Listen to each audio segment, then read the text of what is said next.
Good morning. Welcome to the Aloysius X Peterson Show. We speak in the show about customer experience and customer service and everything that evolves and it revolves around the specific topic. This morning we have the enigmatic Debi Potgieter. She has, yes, like, there isn't a word for her experience at the moment. She's one of South Africa's thought leaders when it comes to the financial institutions. She has a huge love for customer experience. She has a huge love for employee engagement. And with that, the topic that we chose is the impact of corporate culture on employee engagement. Morning, Debbie, and welcome to the show. Morning, Mr. Peterson. It is wonderful to be part of your show today. Debbie, And can I stop you there? There is no Mr. Peterson in the show. There is Ali, or whichever name makes you feel happy. I'm Mr. Peterson is for when I one day become, I think, what can I call myself, president maybe one day, but not while I'm trying to ensure that we build a customer-centric South Africa together. I think you're there already, Mr. Peterson. But Ali, for today, I'm delighted to be part of your podcast, and we'll be talking about the Culture Code, igniting employee engagement through values and purpose. Fantastic. Debbie, just a very quick one. Can you just tell the audience, I don't want to take your shine away because your shine is glittering. Diamonds don't compare. Please give us a bit of just a historical view of what you've been about, where you come from, what you've done to be in a place today where you can be called a thought leader throughout South Africa and Africa itself. Thank you, Ali. So I was born in the Free State in a little town called Kroonstad, and I was very fortunate to be adopted by my grandparents. And whilst we didn't have an easy life, I grew up appreciating the small things and knowing that at night we always count our blessings. And those were early lessons that I learned, and I took that into a banking career that lasted 33 years, of which I spent some time being an executive. But what I appreciate more was the fact that I started at the bottom and worked my way up, and it took long and it was hard work, and nothing in life comes easy. Yes. And neither does finding your passion. And there was a point in time when I realized that making people happy was really what I wanted to do. And that's when I fell in love with customer experience. And I was so fortunate to get the opportunities to flex that muscle and to grow that muscle. And now all I want to do is to make people happen and happy, and make them see that every interaction counts, no matter what you do or where you do, that how you show up is an interaction in itself. And I have been joined by a good couple of people in a wonderful industry to start off a new venture where we can really help people find their way and companies find their way through experience management wise solutions. No, fantastic. No, fantastic. Debbie, if I may start my questions as if I am this massive host. How does company mission? How does a company's mission, values, and leadership style influence employee engagement? Ali, in South Africa, where we have such a rich diversity of backgrounds and histories, I think we can all agree that company culture isn't just about the policies or the perks. It's truly the heartbeat of an organization, and it goes beyond how we do things. It's why we do things. Yeah. A company's mission, values, and leadership style form the foundation of this culture, giving employees a shared sense of purpose and direction. I love this example from Nando's. It's well known not only for its peri-peri flavor, but for its vibrant inclusive culture that values humor, respect, and creativity. Their commitment to community involvement and employee empowerment has created a workplace where everyone feels that they belong and they're encouraged to bring their full selves to work. At First Rand Bank, they foster a culture of empowerment and trust, where employees are engaged to innovate and take ownership.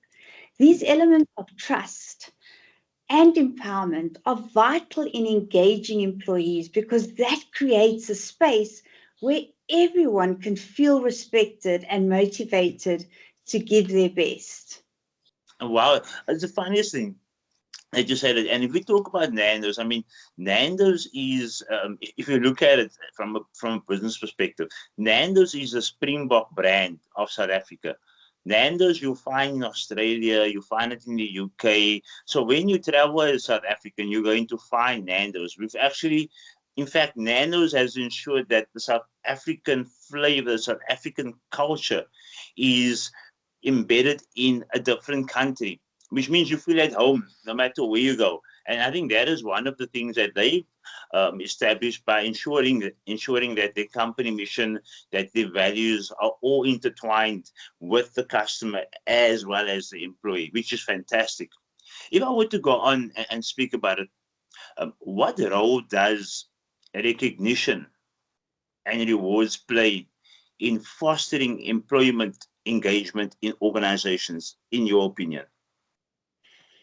Ali, recognition and rewards are key critical for engagement because this validates the employee's efforts, letting them know that their contributions are seen and valued.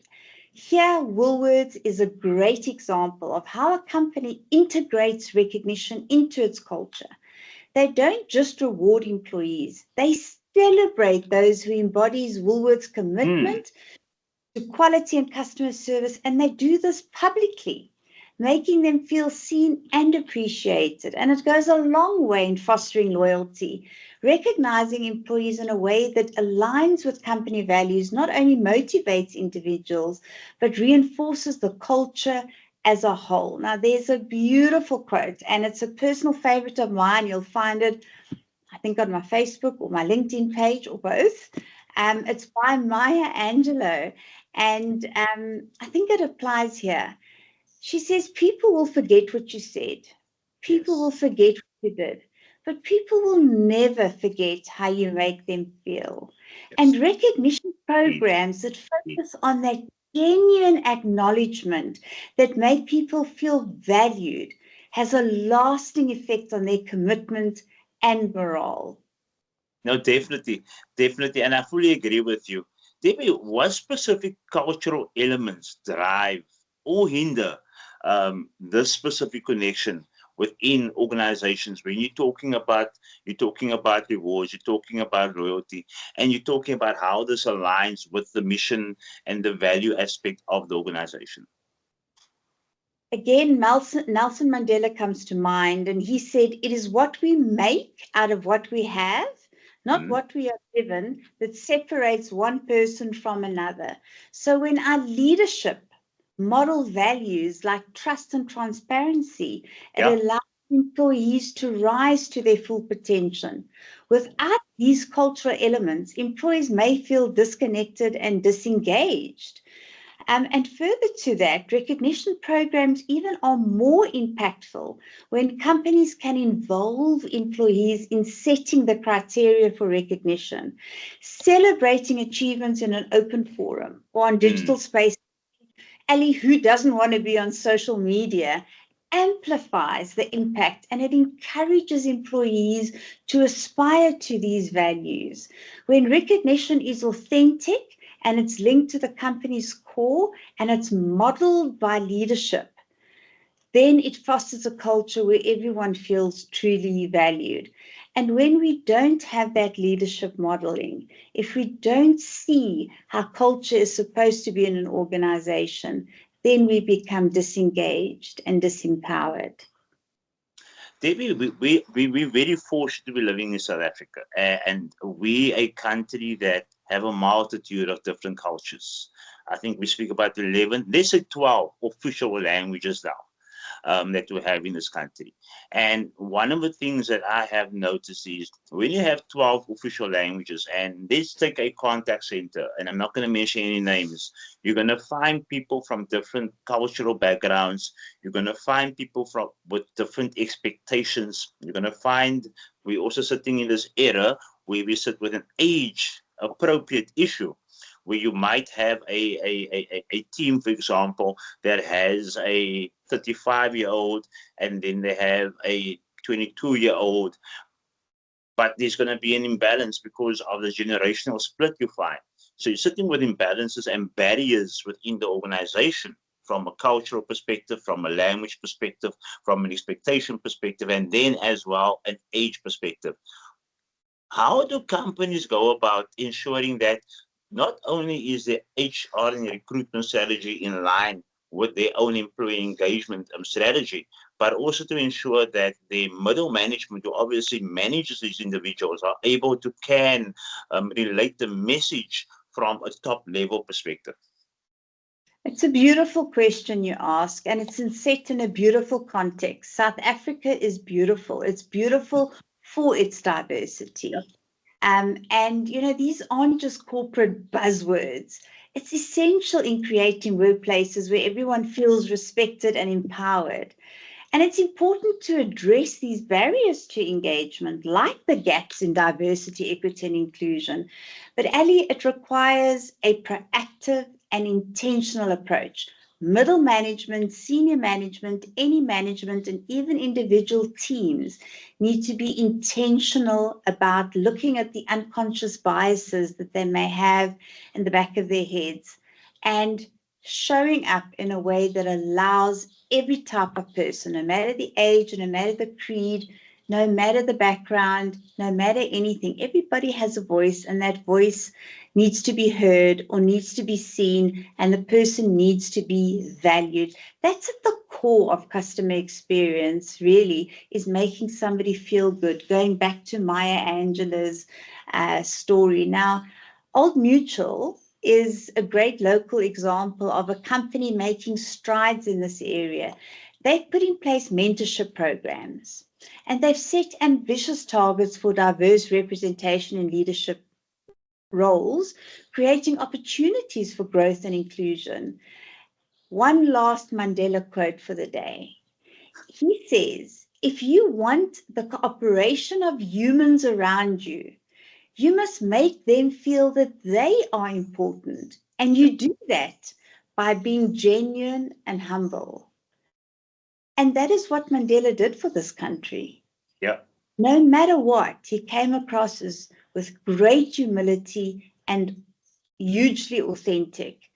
And that's how he brought us together. Why can we not take that spirit, bringing that into our corporate environments, and make sure that no matter the background, all feel valued and have a chance to contribute, and that we have champions in the organization that take that on themselves and they model these behaviors to build that high trust quality where everybody brings their unique perspective to the table. It shouldn't be seen as a tick box. In fact, I shudder to think at how some companies consider this as a tick box. It is a way of doing things, and it's important to create a sense of belonging. I want to feel that I belong to my family, to my community, to the industry I serve in, to the world that I have a space in. 100%. Debbie, we live in an age where technology plays a massive role, where social media plays a role like no other role. And I think some companies have, even within the employment documents, where individuals are not allowed to be on certain platforms. And we all understand why. That is only obvious.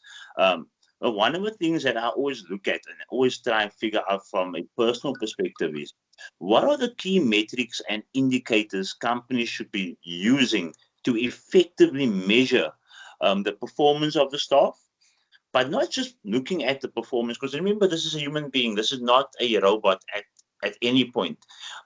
How do you ensure that you look at your indicators, you look at your metrics to measure the individual, but at the same time ensure that the individual is trained up with the technology that's required to ensure that from an employee employee engagement perspective, the individual is happy.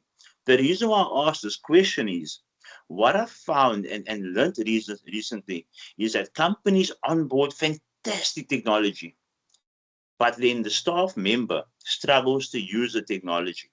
That then has a direct impact with regards to their performance, number one, and number two, with regards to how happy they are within the workplace. Because remember, they now can't operate this computer, they can't operate this dialer, they are struggling to understand things.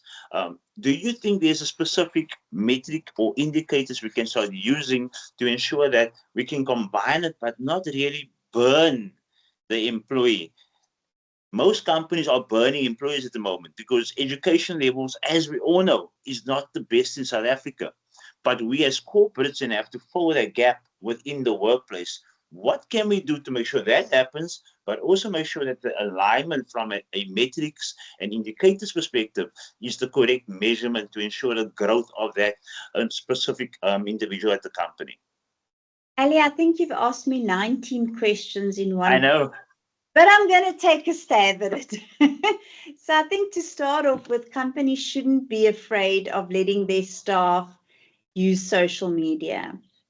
You can have ground rules. I mean, any home has ground rules. I don't allow my kids to jump on their beds, So you can have ground rules. And as long as those ground rules are followed and you train your staff on how to use social media, that is probably the most powerful brand magnifier that you can find and the most you will get out of advertising.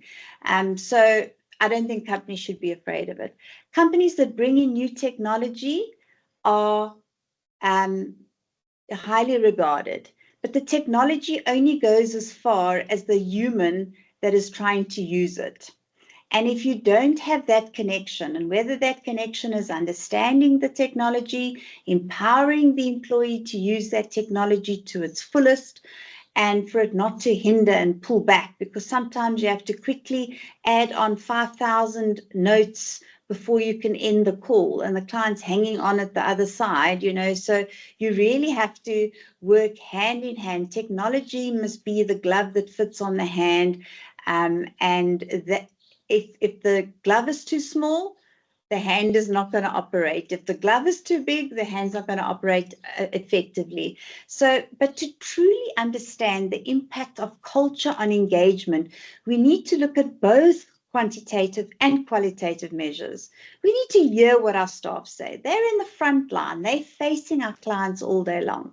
So what they are going to tell us is probably going to be our biggest gems of how we can fix things in our organization and get that linkage back to technology correct.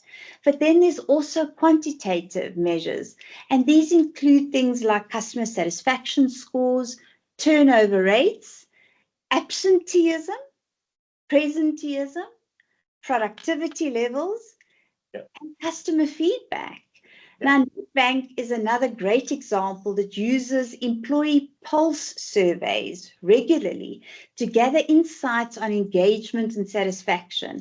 And these surveys allow them to spot the shifts in sentiments and make adjustments to keep their culture aligned with the employee needs. Shoprite, on the other hand, ties employee satisfaction to customer service ratings. And they recognize that engaged employees deliver better customer experiences. Now, for you and I, that's no surprise. But how many customers or companies out there really get it right to make sure that there is that connection, that you're happier your employee is, the happier your client is? And I know I promised that I wasn't going to give you another Mandela quote, but listen, such a wonderful human being, the most humble I've ever known. Action without vision is only passing time. Vision without action is merely daydreaming, but vision with action can change the world. So measuring engagement is important, but Ali, it's what you do with that information that really counts. And Nedbank and Shoprite don't just collect the data, they act on it, making cultural adjustments to stay responsive and relevant to their employee needs. No, definitely. I do agree with you. One of the things, and those are probably something that could be looked at or frowned at, is I always look at the employee engagement side. I'm like, I know a lot of companies love internal training, um, and they do it based obviously on their values and the cultures and the certain goals that they need to achieve. But I don't know why I feel this, and you could correct me in any ways. I believe that companies should start looking more at external training, because it's not a biased training. It's a training that's coming from outside. Obviously, they need to sit with them and go through what they want to train, but they need to start getting external training in, whether it's from a CS perspective, whether it's from a CX perspective, in that way, upskilling that individual, because there is a divide from an upskill perspective in South Africa. And I think that's one of the things that boardrooms are missing in a big way when you're looking at employee engagement. Because yes, you maybe are training that individual, and you might lose that person in the years to come. But in that very moment, that person's becoming a gem for you because they have the knowledge, they have the understanding. That's the way I look at it. I don't know, how would you look at the internal training aspect versus the external training aspect when it comes to employee engagement? I love your perspective. The world is an oyster, so why don't we open up to it? Yeah. But there's value in internal training, right? Because it's in internal training that we can inculcate our culture, Yeah. the way we show up, how we behave. We know our product environment better. We know our technical environment better. But we can be even better if we open those doors and we get influences of best practice and different perspectives, bringing back to the culture and diversity. Internal and external is just two mirror images of diversity that we should bring into the space. And it's magical when it all comes together. Nothing is like it was yesterday. And today is going to be different. We don't know what tomorrow is going to bring, but hey, let's be open to that too. No, definitely. Debbie, thank you so much for your time. I would like to say this to the audience. This is merely a teaser of Debbie's keynote at the 2025 Customer Service Symposium, which is being held on the 26th and 27th of March in Johannesburg at the Garden venue. Please book your tickets. Any person that feels that there is more questions they want to ask Debbie about this specific topic, which is critical for our organizations, feel free to email me, and I will introduce you to Debbie. And believe me, Debbie will set you on the right path. Debbie, thank you so much for coming on the show today. And I look forward to your keynote next year. I know it's going to be fantastic. I know you also have a workshop at the event, and that's an hour long. So there's a lot of schooling that will happen at the event. And yes, I am telling you that's the right thing to do, because people must know that when it comes to XMWISE, they are going to get huge benefits for their spend. Thank you again for spending some time with me this morning. And thank you for showcasing your plethora of knowledge when it comes to employee engagement. It has been an honor and a privilege, Mr. Ali Peterson, to be with you this morning. And I look forward to our engagement in March, and want to thank you for your guidance and opening your arms up to a different perspective. So big thank you to you, and have a wonderful day further. You too. Have a fabulous day. Thank you. Bye, Debbie. Bye-bye.